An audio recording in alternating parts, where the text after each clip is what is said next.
talagang hindi titigil itong mga ito, no? Upang muli silang makabangon at maisulong ang armadong pakikibaka. Hindi ko na po kahabaan at yun ang aking nais na bigyan pansin, bigyan diin.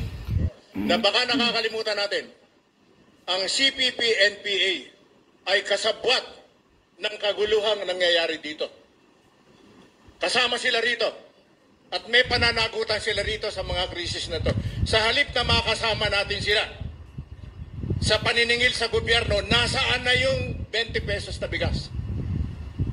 Nasaan na yung mga karapatan? Bakit hindi na nakakapagsalita ngayon na sila yung dati dapat kasama namumuna dito? Tahimik na sila sapagkat kontrolado na rin sila at nakikipag-usap na sila, nakipagsabwatan na sila sa pamahalaan. Yun po lamang, huwag nating kalilimutan yan. Maraming salamat at magandang umaga sa inyo na. Maraming salamat kay Ginoong Peter Caramon. 6.2, 6,200 live viewers. Kung isasama ang mga independent vloggers, aabot po tayo ng malapit-lapit na sa 100,000 ang nanonood live ngayon.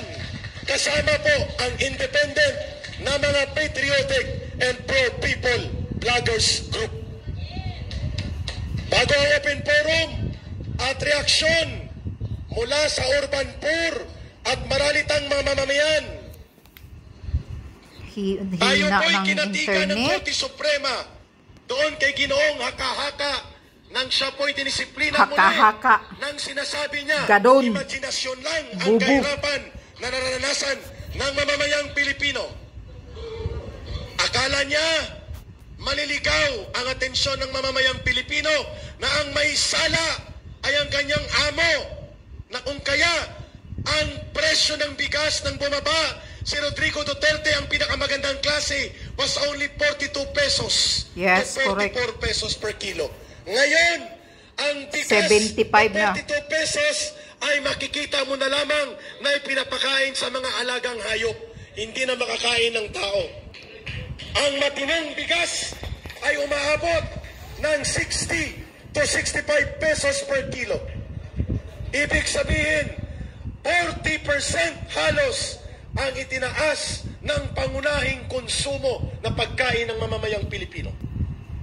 At sabi mismo ng Philippine Statistics Authority, ang nagugutom na pamilya na nakakaranas ng gutom na halos isang kain sa isang araw sa Metro Manila, hindi bababa sa mahigit 2.4 million families. Wow, 2.4 million. Sa buong bansa ay umaabot ito ng humigit kumulang 6 na milyong Pilipino ang nakakaranas ng gutom araw-araw at nabubuhay sa less than 200 pesos per day.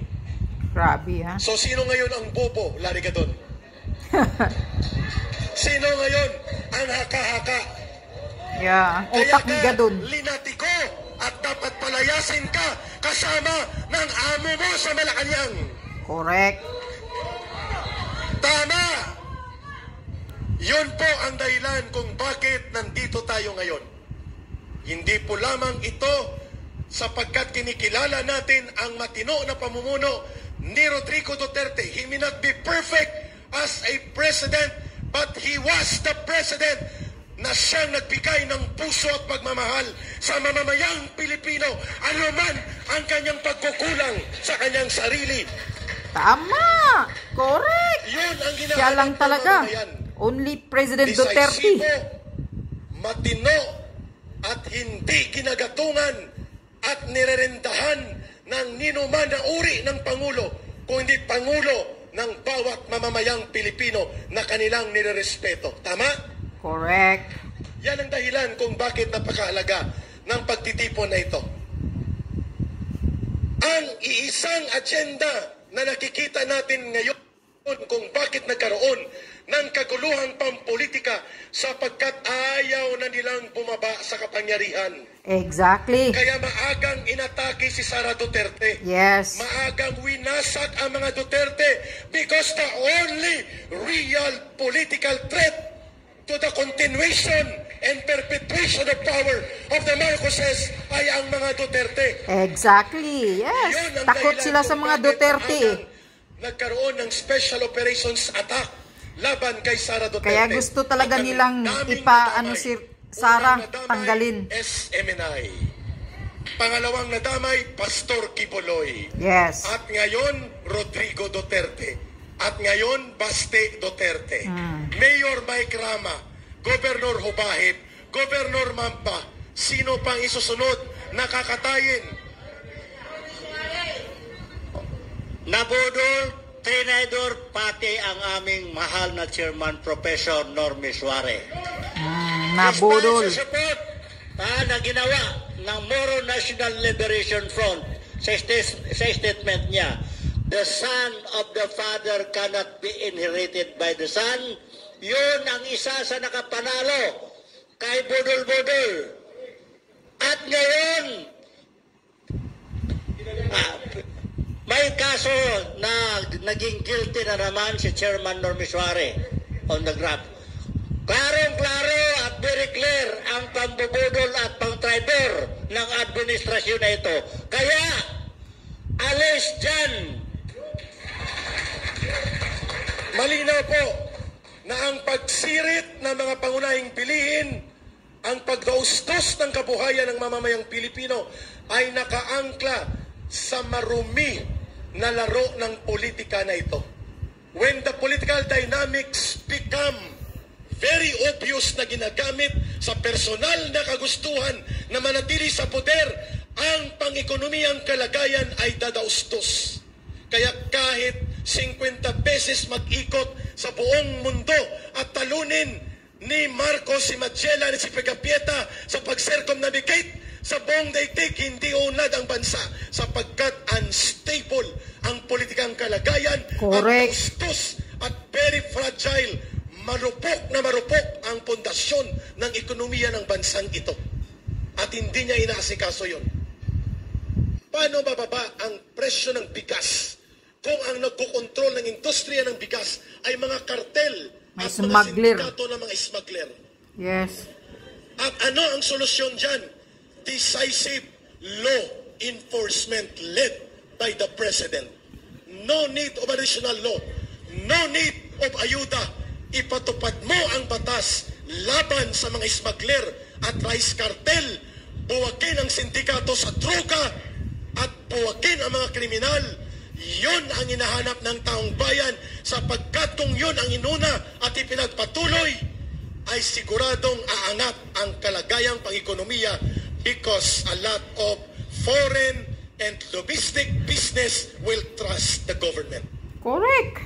Yun ang Tama. hinahanap. Inseparable ang ekonomiya at ang politika, subalit kaya mong lusutan ang politika but you can never control absolutely the dynamics of economics. May dynamics ang economics na kapag sumarurot at kumalam ang sikmura ng mamamayang Pilipino, sila ay mawawalan ng pasensya sa uri ng pamumuno mo. Tama. Yun ang nakakatakot. Marami nang pupunta babalik sa pagkarebelde. Imagine na mamatay ang mga sundalo sa mga labanan sa terorista.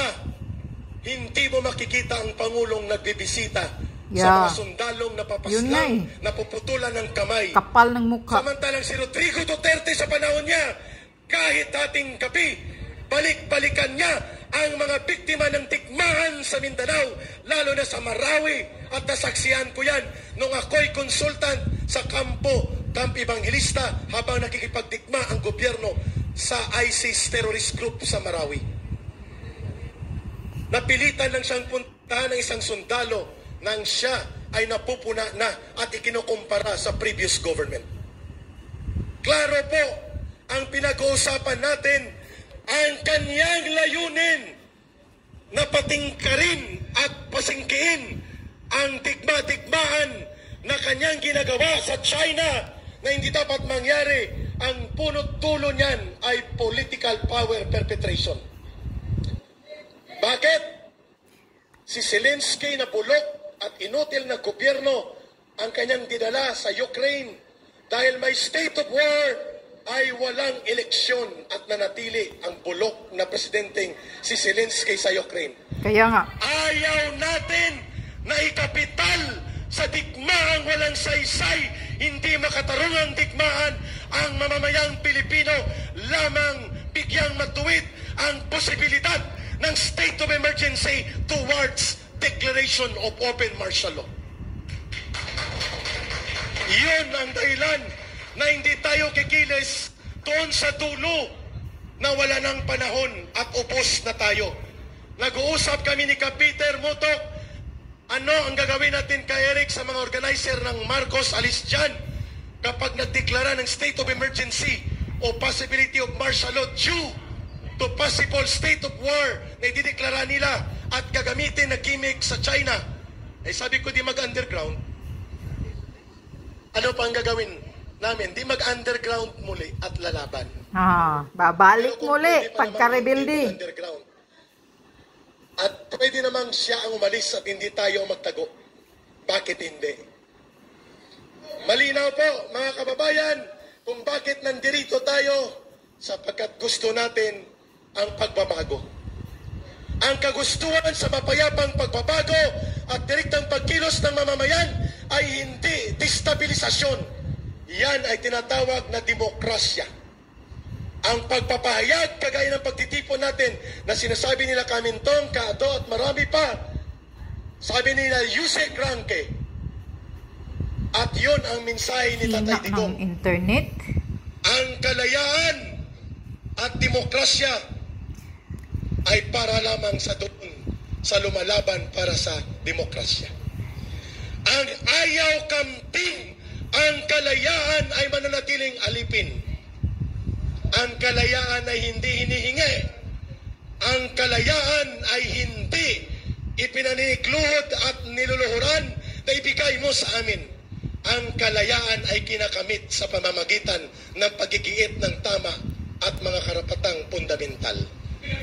Ipinaglalaban. At ang paglaban sa karapatan ng mamamayan ay hindi destabilisasyon. Ang mapayapang hakbang ng pagbubuo ng mga pagtitipon-tipon at paghahayag ay siyang pinakabuhay na definisyon ng demokrasya. Hindi po destabilisasyon ang ginagawa natin. Mr. President, be reminded, your power is temporary. Your power is delegated from the people. It is not your perpetual power. Maraming salamat sa mga dumalo. Ibubukas natin ito sa isang open forum. At muli ay nandito ang panel of speakers at mayroon pa gusto magbigay sa